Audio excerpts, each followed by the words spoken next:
Good morning to all of you. तो in the previous lecture हम लोग cover किए थे the basic concept of dimension. जितनी भी फिजिकल क्वांटिटी हैं उन सब का डायमेंशन फॉर्मूला हम लोग कैसे निकालते हैं वो सब हम लोग डिस्कस कर चुके हैं। आज हम लोग स्टार्ट करते हैं एप्लीकेशन ऑफ डायमेंशन।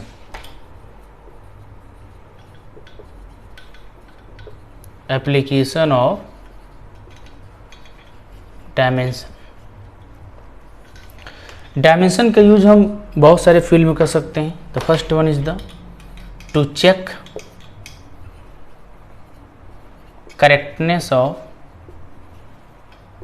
इक्वेशन। किसी भी इक्वेशन को जब भी आप चेक करोगे कि वो सही है गलत है तो डायमेंशनली किस तरीके से आप चेक कर सकते हो। The first one is the v is equal to u plus a t. आपको चेक करना है क्या ये इक्वेशन डायमेंशनली करेक्ट है या नहीं करेक्ट है। कैसे करोगे आप? First write down the dimension of the both side. तो मीटर वेलोसिटी है that is meter per second, ये भी मीटर पर सेकेंड आ जाएगा, plus it will be meter per second square, acceleration time is the second. Simplify कर लीजिए, इसका dimension क्या आएगा बताइए। L T power minus one, this will be L T power minus one plus multiply कर दीजिएगा तो ये आपका आ जाएगा L T power minus one. तो आप चेक कर सकते हो from the principle of homogeneity क्या कहता है कि हम केवल सिमिलर टाइप के फिजिकल क्वांटिटी को ही ऐड और सब्ट्रैक्ट कर सकते हैं। एडिशन के बाद जो फिजिकल क्वांटिटी आएगी वो सेम आने वाली है। तो हमने क्या किया, वेलोसिटी को ऐड किया है। वेलोसिटी में क्या आया है? वेलोसिटी ही आया है। क्या आएगा बताइए? वेलोसिटी आएगा।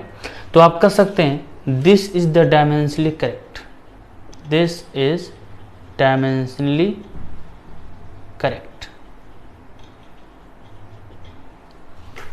ओके, तो ये जो इक्वेशन है डायमेंशन की हेल्प से आपने सॉल्व किया, बिल्कुल आपको सही मिला। Next problem.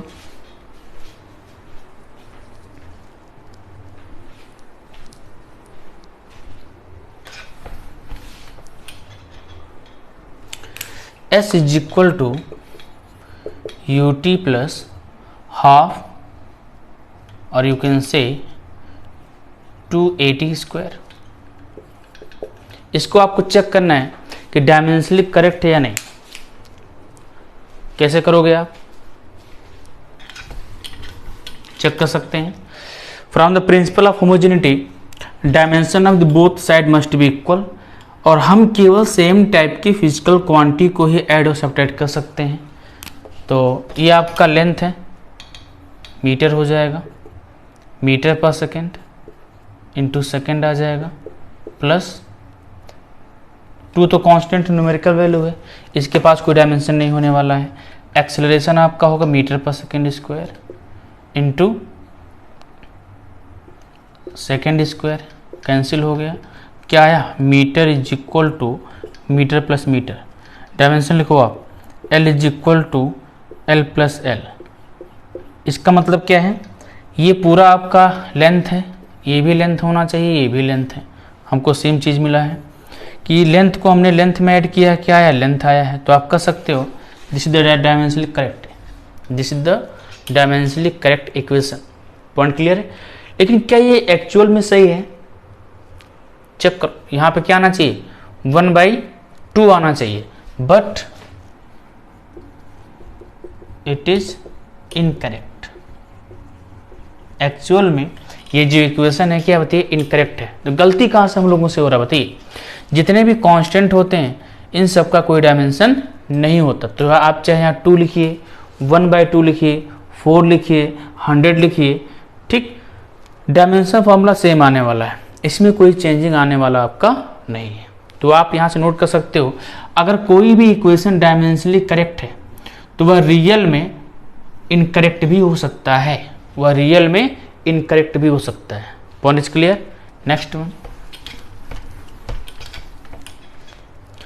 v square is equal to u square plus 2a s square. इसको चेक करते हैं।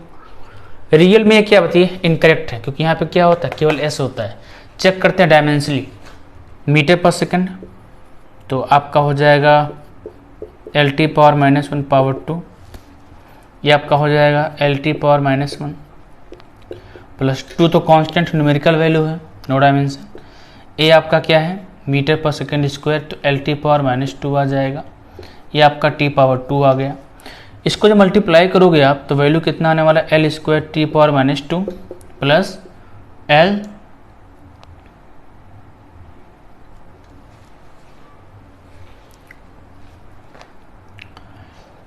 Sorry this will be L square, okay, L power 3 T power -2। यहाँ पे चेक कर लो आप, एल स्क्वायर टी पावर -2 आ गया। अगर आप कंपेयर करो ऑन द बोथ साइड, क्या मिलने वाला आपको, इसका जो डायमेंशन है लेंथ का यहाँ पे 3 है, यहाँ लेंथ का 2 है, यहाँ भी लेंथ का 2 है, तो यहाँ तो सही है, कोई दिक्कत नहीं। यहाँ क्या है, गलत है, तो आप कह सकते हो this is the dimensionally incorrect,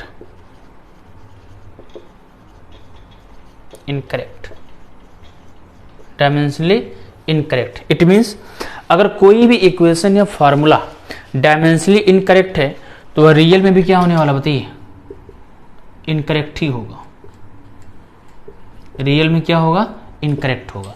लेकिन अगर डायमेंशनली करेक्ट है तो it may be incorrect, it may be incorrect, okay. तो काफ़ी इंपॉर्टेंट कॉन्सेप्ट है, तो यहाँ से हम लोग इसको रिवाइज कर चुके हैं। इसका जो सेकेंड एप्लीकेशन है that is conversion of the unit, application number second, conversion of units. जैसे आप कहते हो ना कि 1 newton is equal to 10⁵ dyne, 1 newton is equal to 10⁵ dyne, okay. ये आपका वन सिस्टम है, first system of the unit, ये आपका सेकंड सिस्टम है,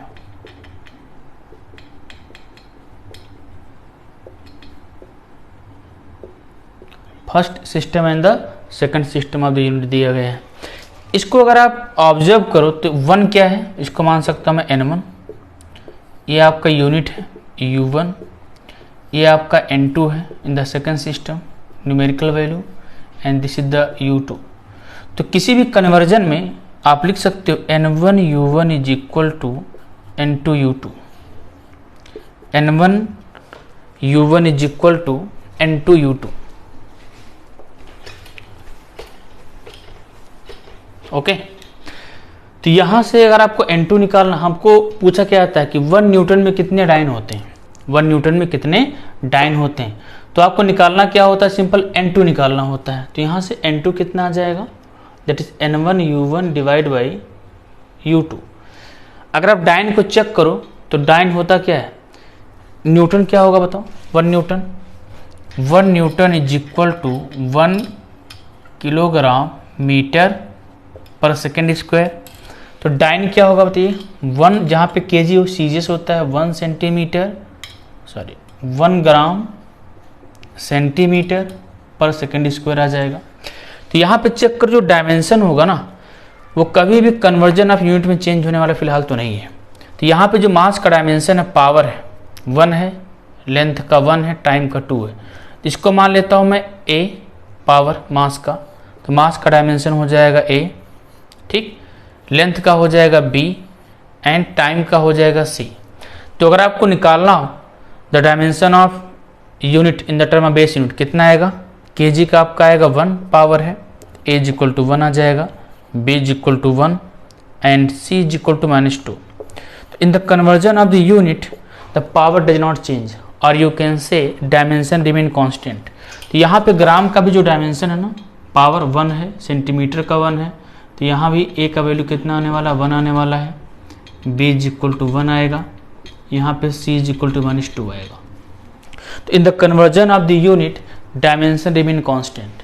now here n1 is the numerical value of the physical quantity in the first system of the unit, वो आपको पता रहेगा। तो यहाँ पे n1 है, 1 दिया है, ठीक है, सिंपल। u1 को आप लिख सकते हो कुछ इस तरीके से in the term of dimension, n1 what the u1, तो आप लिख सकते हो m power a l power b t power c। Okay, m1 l1 t, m1 क्या है, kilogram metre second, in the second में क्या लिखोगे आप, gram centimetre second. It will be m2 power a l2 power b and t2 power c। Point clear है? Dimension कभी change होने वाला नहीं है फिलहाल, तो इसको आप इस तरीके से भी लिख सकते हो आप n1 m1 by m2 power of a l1 by l2 power of b t1 by t2 power of c। Point is clear? तो from the here you can find the numerical value of the physical quantity in the second system of the unit. उम्मीद करता हूँ यहाँ से चीज़ें clear हो गई होंगी। ठीक है, नोट कर लीजिए इसको आप। तो अधिक आपको बुक्स वगैरह नहीं पढ़ना, बस करना क्या है, जो बेसिक कॉन्सेप्ट है होता क्या है उसको अप्लाई कैसे करना है आपको, बस इतना आपको आना चाहिए। After that you have to solve the variety of questions, वहाँ की चीज़ें आपकी और क्लियर हो जाएंगी।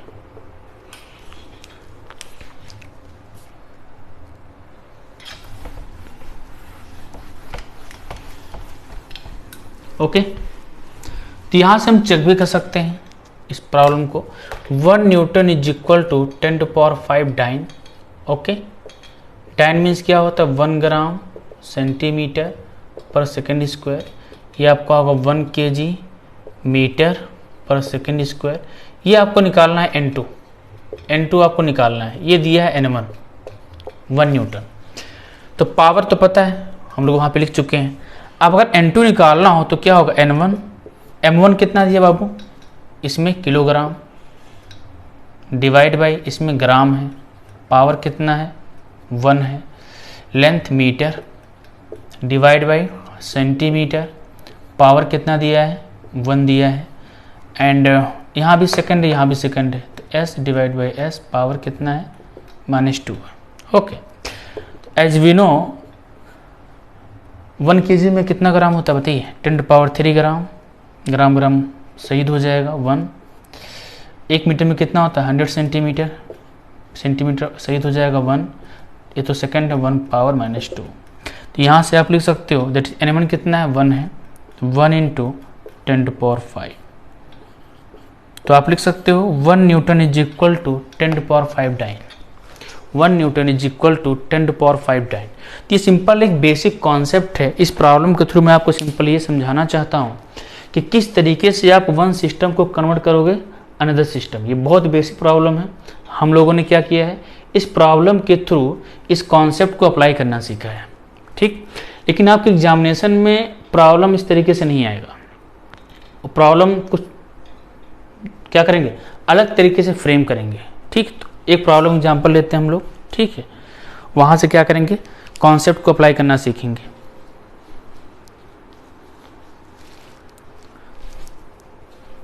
वहाँ से कॉन्सेप्ट को अप्लाई करना सीखेंगे। ओके,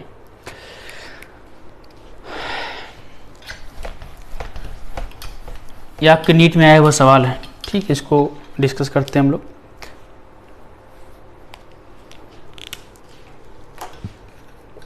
डेंसिटी ऑफ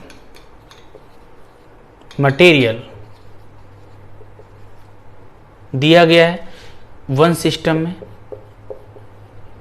क्या दिया बताओ, इट इज 4 ग्राम पर सेंटीमीटर क्यूब। 4 ग्राम पर सेंटीमीटर क्यूब एक सिस्टम में दिया है डेंसिटी का वैल्यू। ठीक है, आपको क्या करना है, इसको कन्वर्ट करना है second system of the unit में। सेकंड सिस्टम में क्या करना है, कन्वर्ट करना है। और कंडीशन क्या है कि इसमें सेकंड सिस्टम में the unit of the length आपको कितना लेना है, unit of length is 10 centimetre and unit of mass is 100 ग्राम। 100 ग्राम। ठीक है, तो इस सिस्टम में बताना है कि न्यूमेरिकल वैल्यू कितना होगा। आप ये कह सकते हो कि इस सिस्टम ऑफ द यूनिट में आपको बताना है कि 4 kg पर सेंटीमीटर क्यूब का वैल्यू कितने न्यूमेरिकल वैल्यू के इसके टर्म में आपको लिखना है। ठीक है, नोट कर लीजिए, इसको डिस्कस करते हैं हम लोग।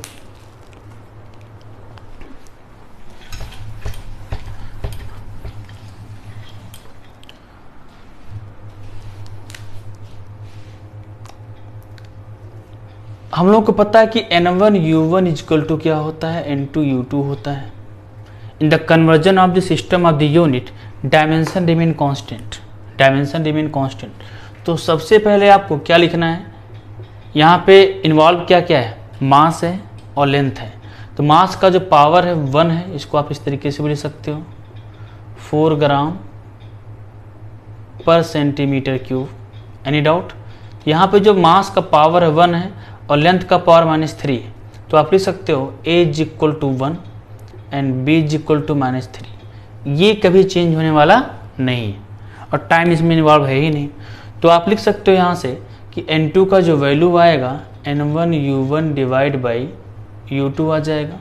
Point is clear? अब यहाँ से चेक करो N1 कितना दिया है। वन सिस्टम में, फर्स्ट सिस्टम में जो फिजिकल क्वांटिटी है वो आपको दिया है 4 ग्राम पर सेंटीमीटर क्यूब। तो ये आपका हो जाएगा N1 और ये आपका हो जाएगा पूरा U1। अब U1 में डायमेंशन आपको पता होना चाहिए, A इज इक्वल टू आया है 1, B इज इक्वल टू -3। ये आपका मास है, ये आपका क्या है, लेंथ है, दो ही चीज़ इन्वॉल्व है। और N2 आपको नहीं पता, तो मान लेते हैं N2 हमारा अलग सिस्टम है। ठीक, इसके अंदर जो लेंथ का यूनिट वो क्या माना गया, 10 सेंटीमीटर माना गया है। तो 10 सेंटीमीटर एंड मास क्या माना गया, 100 ग्राम। इसमें आपको कन्वर्ट करना है। ठीक है, तो यहां से आप लिख सकते हो that is N2 is equal to N1 कितना है 4 है इंटू M1 बाई M2 होता है पावर ऑफ A कितना दिया है 1, L1 बाई L2 होता है, पावर कितना दिया है -3 दिया है। टाइम इसमें है नहीं, उसको आप लिप कर सकते हो। तो 4 M1 बाबू कितना दिया है, एक्चुअली में ग्राम दिया है तो ग्राम हो जाएगा, डिवाइड बाई M2 कितना दिया है 100 ग्राम, पावर 1। L1 में लेंथ कितना दिया बताओ, सेंटीमीटर। यहाँ पे लेंथ कितना है, यूनिट 10 सेंटीमीटर, पावर ऑफ -3। यहाँ से आप सॉल्व करोगे तो N2 का वैल्यू कितना आएगा आपका, ये तो कैंसिल हो गया complete. It will be 4 into 10 to power -2 into 10 to power -1 power -3 हो जाएगा। सिंप्लीफाई कर लीजिए, 4 10 to power -2 into 10 to power 3 आ जाएगा। सिंप्लीफाई करोगे तो कितना आ जाएगा बताइए, it comes out to be 40। कितना आएगा, 40 आएगा। नोट कर लीजिए, ये आपके नीट में आया हुआ सवाल है। तो आपके एग्जाम में प्रॉब्लम कुछ इस तरीके से आता है। ठीक है, कि किस तरीके से आप कन्वर्ट करोगे। चूँकि यह टॉपिक आपके सिलेबस में है तो यहाँ से प्रॉब्लम फ्रेम हो सकता है, तो बी केयरफुल कि प्रॉब्लम को आपको टैकल कैसे करना है। Note down this.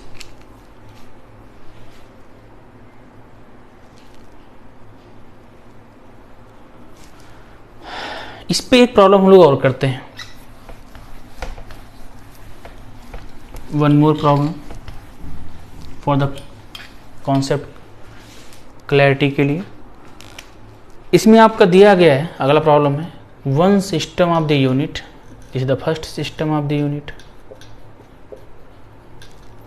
इसमें 1 कैलोरी इज इक्वल टू दिया है 4.2 जूल। ओके, और आपका अगला सिस्टम है सेकंड सिस्टम। इसमें दिया गया है कि द 1 जूल इक्वल टू क्या होता है बाबू, 1 किलोग्राम मीटर स्क्वायर पर सेकंड स्क्वायर होता है। तो आप इसको यहाँ पुट कर देना। तो आपका फर्स्ट सिस्टम में 1 कैलोरी को आप इस तरीके से भी लिख सकते हो 4.2 kilogram metre square s power -2। Because before writing the dimensional formula first express the unit in the term of basic unit. आपको ये काम करना ही पड़ेगा। इसमें क्या माना गया है, the mass the unit of the length is alpha kg and unit of the mass is the alpha kg, for the length is beta meter and time is the gamma second. These are the units of respective term. आपको ये बताना है कि 1 calorie में कितने alpha beta gamma के term में आपको निकालना है इसका न्यूमेरिकल वैल्यू।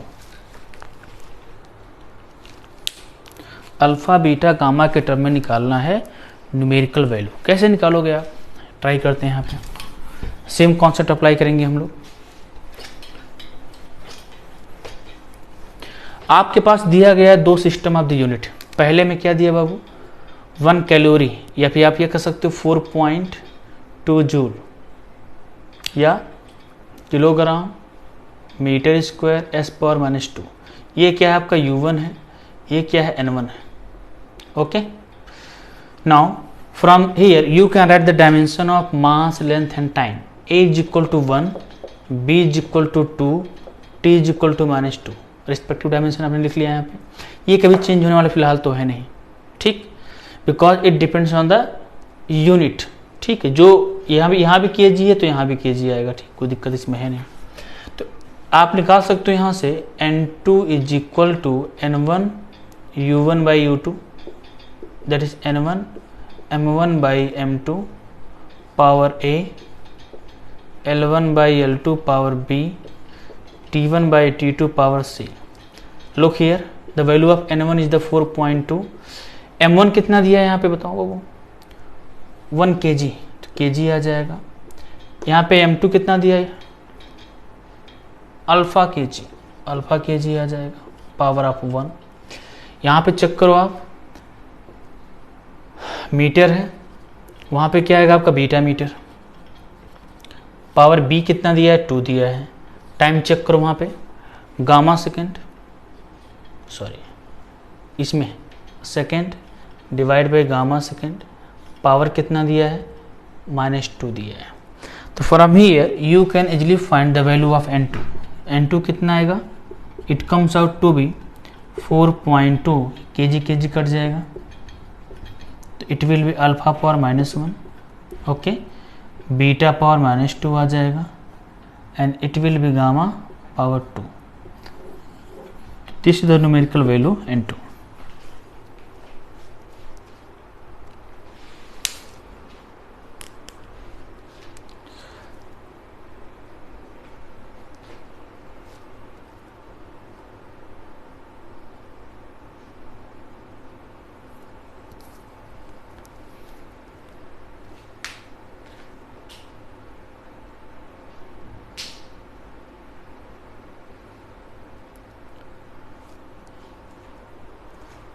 ओके, तो अगर इस टाइप के प्रॉब्लम अगर आपके एग्जाम में आते हैं तो आपको इस तरीके से काम करना है फिलहाल। Now third and the last application of dimension is the to establish relation between various physical quantity।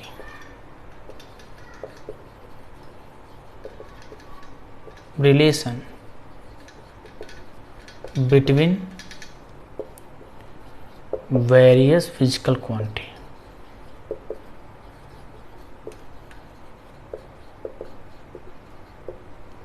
इसमें प्रॉब्लम आपके 2 टाइप के बनते हैं।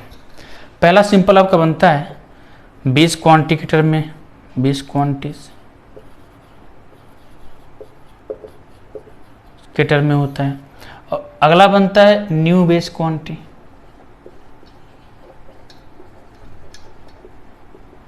न्यू बेस क्वांटिटीज के टर्म में। तो पहले हम लोग इसको डिस्कस कर लेते हैं, बाद में इस पे कुछ काम कर लेंगे। जो बेस क्वांटिटी हमारे पास है वो 7 है, बता चुका हूँ, 7 फंडामेंटल क्वांटिटी। कभी कभी क्या होता है, प्रॉब्लम ये मानता है कि find the length in the term of mass and the velocity. तो वहाँ पे जो प्रॉब्लम बन गया ना, अब क्या माना गया, मास एंड द वेलोसिटी को क्या मान लिया गया है, बेस क्वांटिटी माना गया है। तो लेंथ को लिखना है उन दोनों के टर्म में लिखना रहेगा। अगर कुछ ना मेंशन किया गया इन दैट केस जो आपके पास 7 फंडामेंटल क्वांटिटी हैं इनके टर्म में ही आपको रिप्रेजेंट करना है। Point is clear.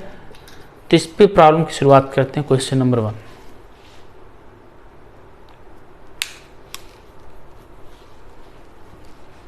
Question number 1,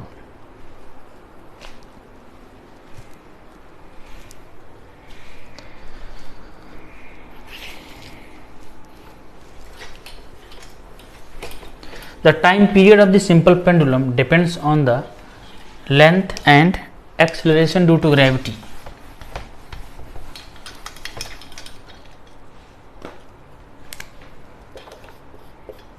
time period depends on the length and the acceleration due to gravity. First length, second g. Find the relation between t, l and g. Okay, then start from here. t proportional to l power a, g power b. अगर ये इन दोनों के ऊपर depend कर रहा है तो किस तरीके से वेरी कर रहा है, पावर क्या है वो आपको निकालना है सिंपल। तो यहाँ से लिख सकते हो आप। ओके, जब ये हटेगा तो ये कांस्टेंट रहेगा के, एज्यूम कर सकते हो, डायमेंशनलेस होगा हमेशा। एल पावर ए जी पावर बी आ जाएगा। Right down the dimension of the both side. Dimension लिखो, यहाँ केवल टी है तो लिख सकते हो m0 l0 t। ओके, के डायमेंशनलेस होगा हमेशा। एल आपका लेंथ है, एल पावर ए आ जाएगा। जी क्या होता है, एक्सेलरेशन ड्यू टू ग्रेविटी होता है, तो it's the simple acceleration L T power -2 power of B. Simplify कर लीजिए आप, एल पावर ए हो जाएगा, ये हो जाएगा L power B T power -2b। Multiply कर लो आप, तो L power A plus B आ जाएगा, टी पावर -2b आ जाएगा। ओके, यहाँ हो जाएगा m power 0 l power 0 t। अगर ये दोनों इक्वल हैं, इन that case the dimension must be same. So comparing the dimension of the mass, यहाँ m पावर 0 है, आपने शो नहीं किया है नो डाउट, तो यहाँ पे 0 कोई दिक्कत नहीं है। Here the dimension of the length is the a plus B, here the 0। So first equation is the a plus B must be equal to 0। Okay, now from here dimension of time -2b is equal to 1. From here you can find the value of b -1/2. Put the value of b in the in this equation, you will get a is equal to 1/2. Okay, from these two you can find the dependency of t on the l and g. So t is equal to k l power 1/2 g power -1/2. You can write down root l by g, root L by G. तो इस तरीके से आपको निकालना है। आपको कहना है कि जो टाइम पीरियड है ना, वह लेंथ पे पावर 1/2 से वेरी करेगा और जी पे पावर -1/2 से वेरी करेगा। ठीक, तो आपको निकालना क्या है, केवल पावर निकालना है, किस तरीके से वेरी कर रहा है, किस तरीके से वेरी कर रहा है। Okay, note down this. अगला काम इसमें करते हैं।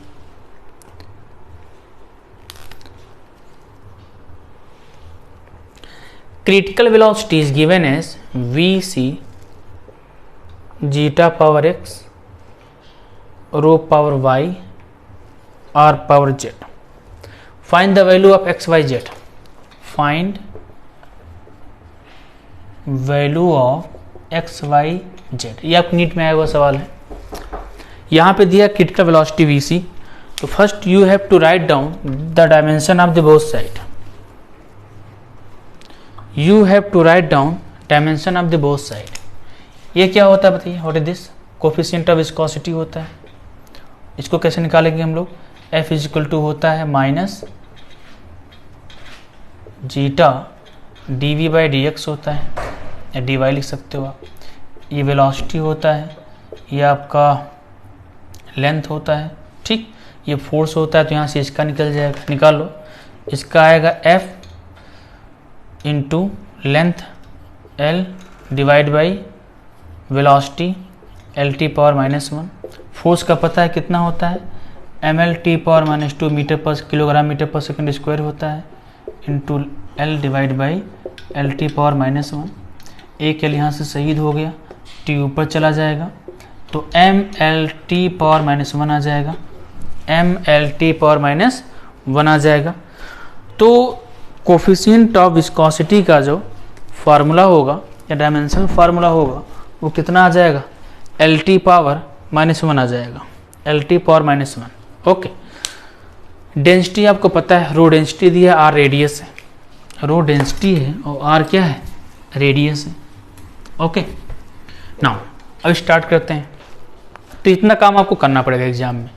इसका जो डायमेंशन फार्मूला आया है वो कितना आया बताइए, ml⁻⁻1 आया है।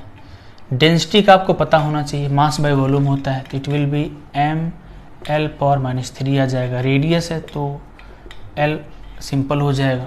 ठीक, अब इसको आगे बढ़ाते हैं हम लोग। Right down the dimension of the both side. अगर ये इन तीनों के ऊपर डिपेंड कर रहा है तो आपको पावर निकालना है। किस तरीके से ये वेरी कर रहा है, ठीक है, इन तीनों फिजिकल क्वांटिटी के ऊपर। क्रिटिकल वेलोसिटी कैसे निकालोगे आप, ये आपका वेलोसिटी है तो m⁻0 L⁻⁻1 हो जाएगा। इसका निकाल चुके हैं हम लोग, mL⁻⁻1 पावर x हो जाएगा। डेंसिटी आपका है mL⁻⁻3 y हो जाएगा, L⁻z आ जाएगा। नाउ इसको मल्टीप्लाई कर लो आप अंदर, m⁻x L⁻x T⁻−x आ जाएगा, m⁻y L⁻−3y एंड L⁻z आ जाएगा। प्लीज़ सॉल्व दिस, एडअप कर लो आप। m⁻x m⁻y है तो कितना आ जाएगा, m⁻x + y आ जाएगा। यहाँ पे x है, यहाँ पे -3y है तो x -3y आ जाएगा। T⁻−x + z आ जाएगा। सॉरी, यहाँ पे L⁻2z है तो +z आ जाएगा। टाइम की बात करते हैं तो यहाँ पे -x है, यहाँ पे टाइम कहीं है ही नहीं तो -x आ जाएगा। तो यहाँ तक आपको काम करना पड़ेगा बाबू, ठीक। After that compare the dimension of the both side.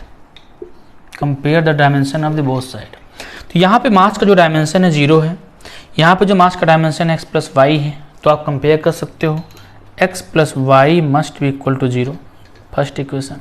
Okay, now next one, comparing the dimension of the length. तो यहाँ पे लेंथ का डायमेंशन कितना दिया है, 1 दिया है, और यहाँ पे कितना है, x -3y + z दिया है। So you can write x -3y + z must be equal to 1। This is the second equation. Time का डायमेंशन आपका -x है, वहाँ पे -1 है तो -x = -1। तो यहाँ से x सिंपल आ गया 1। कितना आ गया, x1 आ गया। इसका वैल्यू आप यहाँ पुट कर देना, ठीक। Put the value of x here, you will get what, y = -1। आपको क्या करना है, put the value of x y in equation number 2। तो क्या निकल जाएगा आपका, दैट इज 1 - 3 - 1 + z = 1। तो 1 + 3 + z = 1। तो z का वैल्यू कितना आ जाएगा, सॉल्व इट। कहीं मिस्टेक ना हुआ हो, ठीक है। अगर आप मिस्टेक कर दोगे तो फिर दिक्कत आपके लिए आ जाएगा।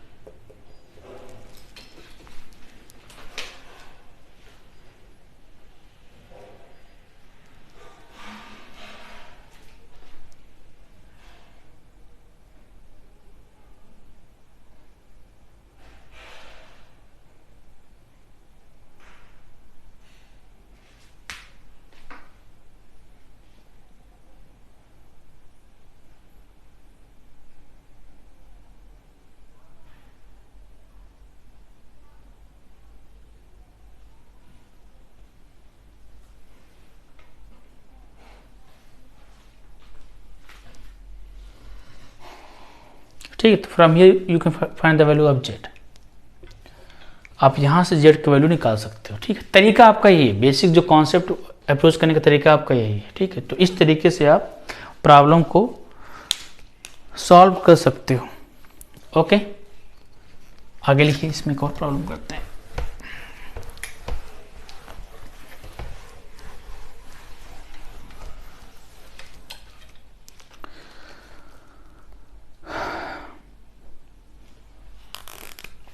अब आते हैं इस पे प्रॉब्लम बहुत कम पूछा जाता है एग्जाम में, ठीक है। फिर भी आपके एग्जाम में प्रॉब्लम इस पे आ ही जाता है, ठीक है। तो इस तरीके से अगर आता है तो आप कर सकते हो। नाउ सेकंड, अगर हम लोग बेस को कुछ और मानते हैं, new base physical quantity, for example if the Planck's constant h, आप सिंपल ऐसे लिख सकते हो, ठीक। Length depends on first that is Planck constant, second speed of the light that is c, third one gravitational constant capital G। तो आपको लिखना है L को इन तीनों के टर्म में। प्रॉब्लम ऐसे भी आ सकता है कि right the dimension formula of the L if Planck constant, speed of the light and capital G, इन तीनों को हम लोग क्या मानते हैं, बेस क्वांटिटी मान लेते हैं। तो जब इस प्रॉब्लम को आप सॉल्व करोगे तो याद रखिएगा, जब इन तीनों को आप बेस क्वांटिटी एज्यूम कर लोगे तो इन तीनों के अलावा और जितने क्वांटिटी होंगे उनको आप बेस क्वांटिटी एज्यूम नहीं कर सकते हो, ठीक। According to this problem, if you assume all three physical quantity as the base quantity, in that case you can not assume all the others quantity as a base quantity, ठीक। तो how to solve such type of problems, same procedure. L depends on h power a, c power b, g power c, okay. दोनों side का dimension लिख लीजिए आप, तो m power 0, L t power 0 हो जाएगा। h क्या है, प्लैंक कांस्टेंट कैसे निकालते हैं बताओ, एनर्जी आपका होता है h न्यू होता है, तो यहाँ से आपका h आ जाएगा, कितना आएगा, E बाई न्यू आ जाएगा। E कितना होता है, ml square T power -2, frequency क्या होता है 1 बाई टाइम टी पावर -1 आ जाएगा। तो यहाँ से ml स्क्वायर टी पावर -1 आ जाएगा, पुट कर दीजिए, ml square T power -1 power of कितना आ जाएगा a। c speed of the light होता है, तो simple L T power -1 speed हो गया b। g निकालना है, f इक्वल टू होता है g m1 m2 divide by R square, तो g आपका हो जाएगा F R square divide by m1 m2। Put the value of force that is ml square ml T power -2, r क्या होगा आपका l square divide by m power 2 आ जाएगा। इसको सिंप्लीफाई करोगे m power -1 l power 3 t power -2 आ जाएगा g का। तो यहाँ लिख सकते हो m power -1 l power 3 t power -2, power क्या आएगा दैट इज c, ओके। आप अंदर मल्टीप्लाई कर लीजिएगा, तो मैं यहाँ पे लिख दे रहा हूँ, ठीक है। m पावर यहाँ पे a आ जाएगा, a यहाँ m नहीं है, मल्टीप्लाई करो -c आ जाएगा, ओके। l पावर यहाँ पे अंदर रहेगा 2a हो जाएगा, यहाँ पे आएगा तो +b हो जाएगा, यहाँ पे आएगा तो +3c हो जाएगा, ओके। t पावर अंदर ले आओ बाबू -a हो जाएगा, इधर ले आओ -b आ जाएगा, इधर ले आओ -2c आ जाएगा। तो this is the method how to approach such type of problems. बहुत ही आसान है, बस करना क्या, केवल थोड़ा बहुत प्रैक्टिस आपको करना पड़ेगा इसमें, ठीक। तो अब क्या करना है इसके बाद, comparing the dimension of the both side. Mass का डायमेंशन यहाँ पे a - c है, यहाँ पे 0 है, तो a - c must be 0। Similarly this must be 1, जहाँ पावर ना हो वहाँ 1 अज्यूम कर लीजिएगा। यहाँ टी पावर इतना दिया है तो ये 0 के इक्वल हो जाएगा, ठीक। तो यहाँ से आप क्या निकाल सकते हो, the value of A B C, the value of A B C. मैं कर देता हूँ, देख लो इधर एक बार,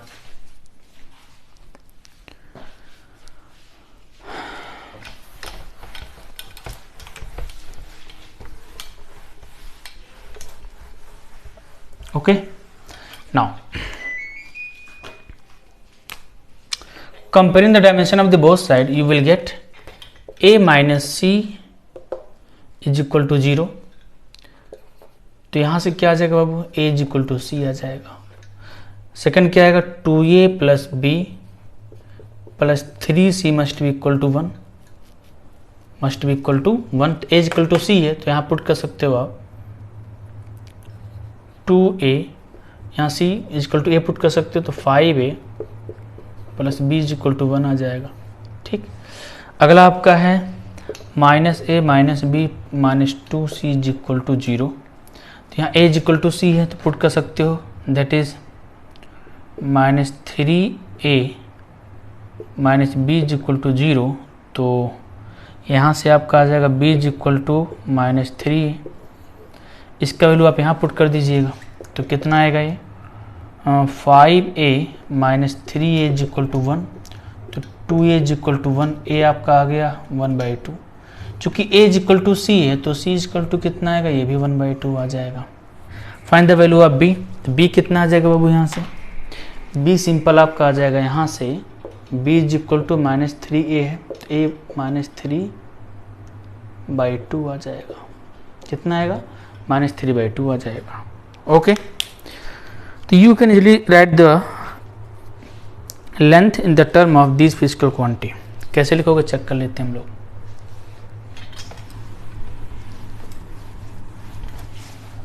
देखिए, from here you can write the L proportional to h power a था, and next one c power b था, and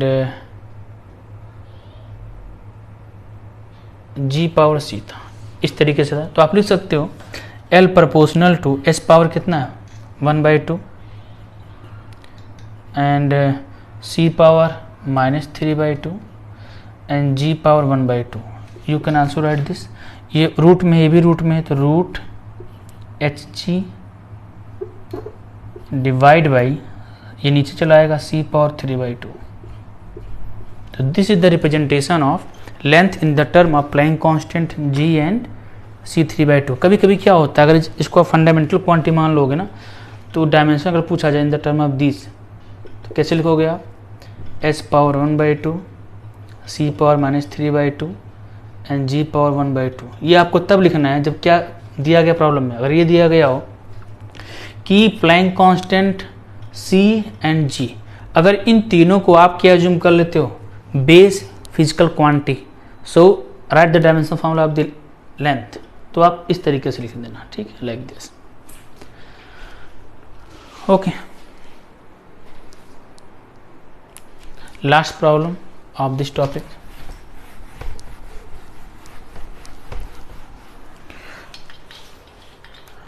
if energy E, velocity v and time t are taken as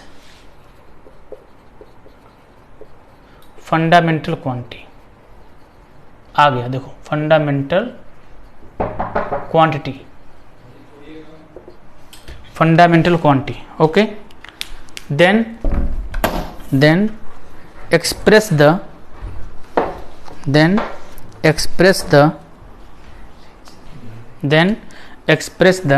dimensional formula of the surface tension, then express the